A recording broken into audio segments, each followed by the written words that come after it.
few months ago, which is in the region of 80 to 82 shillings. But hey, that may be a forlorn hope as of this moment. But the central bank governor was sitting in front of the Parliamentary Committee on Finance, and like we told you, it was a closed-door session, but you're waiting to see what comes out of that meeting and what decisions have been made, what explanations that the central bank governor, Njuguna Ndung'u, has given for the decline in the value of the Kenya shilling, and to see whether they actually have a solution to be able to protect the economy. Because the economy, at some point, yes, a weaker currency is good because you can be able to export a lot more and a lot cheaper, and you can attract tourists and people who come into the country for services. But beyond a certain level, especially when it's an uncontrolled drop or uncontrolled collapse, then you have a problem because people can't predict anything to any effect. And so that's something that, in fact, someone else is saying we're past 105, 106.85 is a new record low, so not reliable. So again, not very good news in that sense. But better news because you're in front of the PM Live. This is roundtable. Let's try and keep it sunny for a while, because we are speaking technology and the solutions that you can find technologically in this country, because we've got so many, I wouldn't call them problems, but challenges because of a growing economy. And so how can we actually use technology to sort out this? And we have someone in that who should not be a stranger. Well, he may be a stranger to us, but the company certainly is not, because it's IBM, which is one of the biggest technology firms in the world. Tony Mwai, who's a GM for IBM East Africa. In fact, let me start there, because what I know about IBM is from obviously reading the newspapers and the magazines and everything, and then the autobiography, at least the memoirs of Lou Gerstner, and he spoke about IBM. But the time at which those memoirs stopped is when IBM was moving to services. Now, I have no idea what's happening to IBM since, and especially in this market. What's the story with IBM here? Okay. So maybe thanks for the question, Wallace, and it's a pleasure to be here. But let me step back a little bit. I think give a quick history of IBM globally, and then we can focus on IBM in East Africa. So IBM is 100 years old. In fact, this is our centennial year. On June 16th of this year, we celebrated 100 years. Now, when IBM started out in the U.S. 100 years ago, we were not the company that we were today. We started out making, of all things, cheese slices and weighing scales. Weighing scales, meat and cheese slices, right? It wasn't called International Business Machines at the time. So the first company name that we used was the Calculating and Tabulating Company. Tabulating and Recording Company. And then eventually, after I think it was about 5 or 6 years, became International Business Machines. But we've come from a history of looking at what was required in terms of technology at that time in the world, and of course have evolved. I mean, it's a good thing that we're not making cheese slices and weighing scales today. Evolved into business machines. I think many people know about IBM's history and IBM typewriters, so we went into typewriters, and then that became that was yours. Yes. I remember that one. And I remember the ones with the ball. Unfortunately, that's how old I am. I remember electric typewriters. I actually typed on typewriters at one point in my life, but that's another story for another day. Yeah, so progressing from typewriters into machines, computers. So the early computers, in the early 50s and 60s, when computer technology was really starting to come to the fore, and not just as a niche for science, but also for business. And then, and IBM's heyday was certainly in the 60s, 70s, and 80s with, bigger and better mainframes. And then we invented the PC. The IBM PC became the standard for desktop computing, and brought that closer to the consumer as opposed to mainframe computers in some back office. And from then we evolved yet again. If we look at the mid-90s, IBM had a near-death experience because we were sort of focused on the type of technology which was proprietary at the time, and making bigger and better systems, and we had huge market share, and we were leading the industry. And during that time frame, sort of faltered because we weren't really looking at the trends, and the trend was going away from big computing.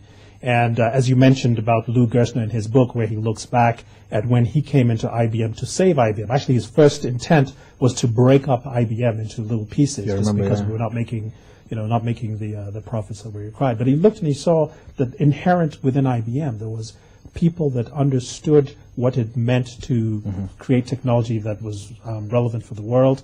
And so the talent was there, the interest in changing was there, and so he decided to keep the company together and focus on the businesses that made sense at the time.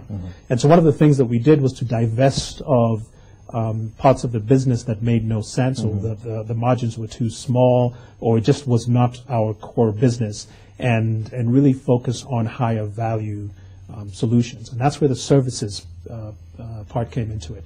And now if you look at IBM globally, 60-70% of our revenue comes from services, consulting services, business consulting, and technology consulting services. And in fact, about 6 or 7 years ago, we acquired PwC's consulting arm, just to shore up our services business.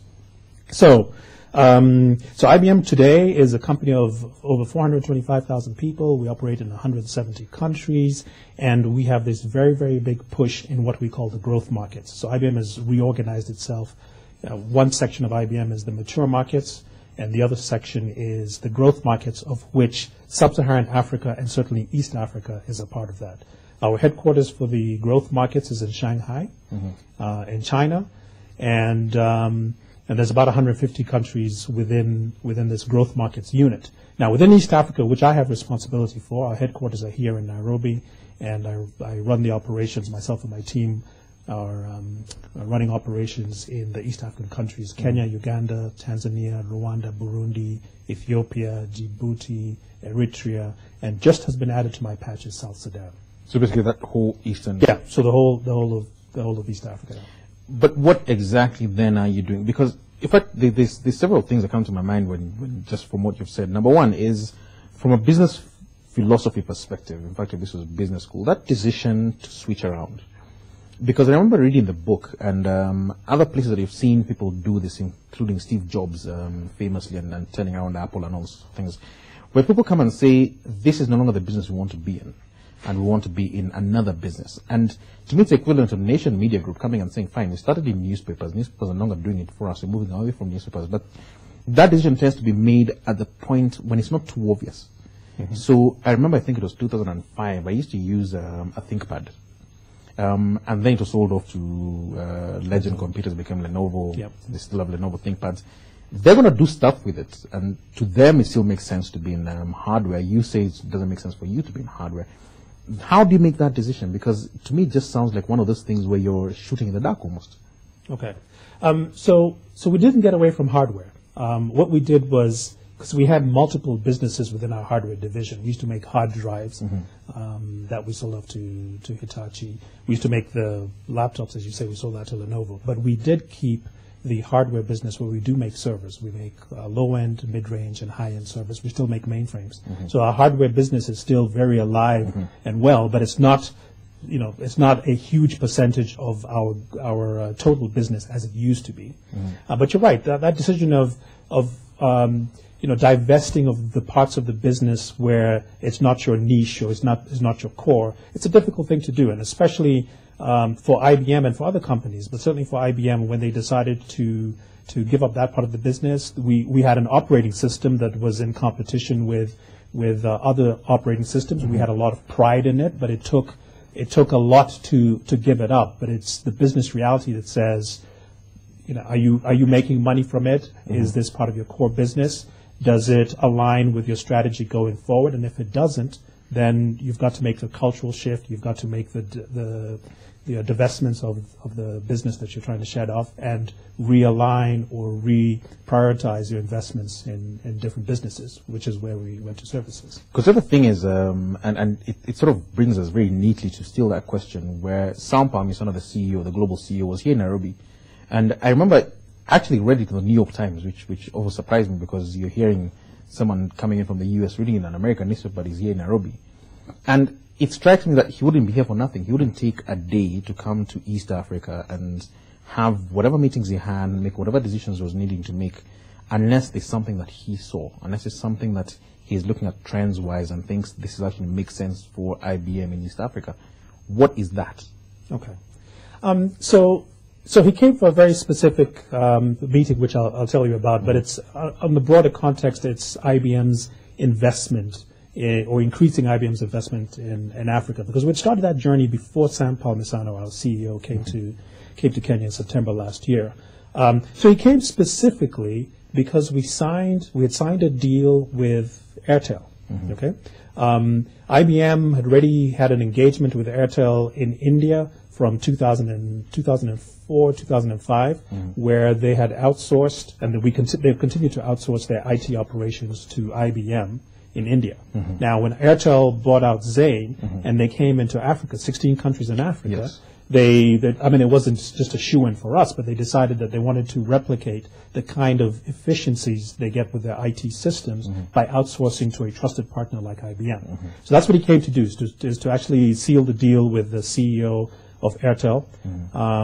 And Airtel Africa's headquarters are here in Nairobi, so it was symbolic that both CEOs would come together and agree on this deal, where for all 16 countries where Airtel operates, they've outsourced their IT operations to IBM.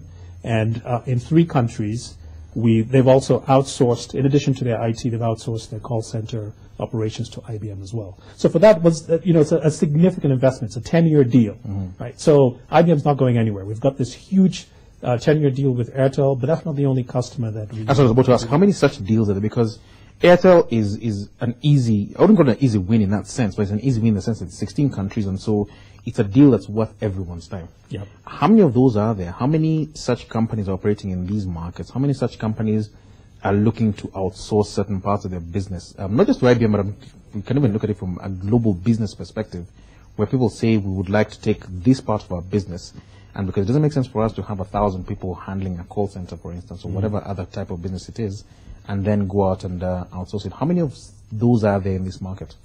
They exist. Let me put it that way. They exist. The appetite certainly exists. We've started some conversations with some companies in this region where we definitely see a strong appetite for outsourcing, because there's recognition in outsourcing the non-core parts of somebody's business. So if somebody is in the financial services, for example, their core business is banking, it's not running an IT shop. Yes. Right. So it sort of makes sense that you can derive economies of scale. You can get efficiencies from getting a trusted partner. It has to be a trusted partner.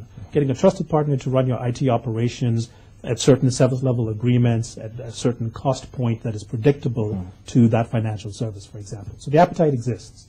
Let's speak about something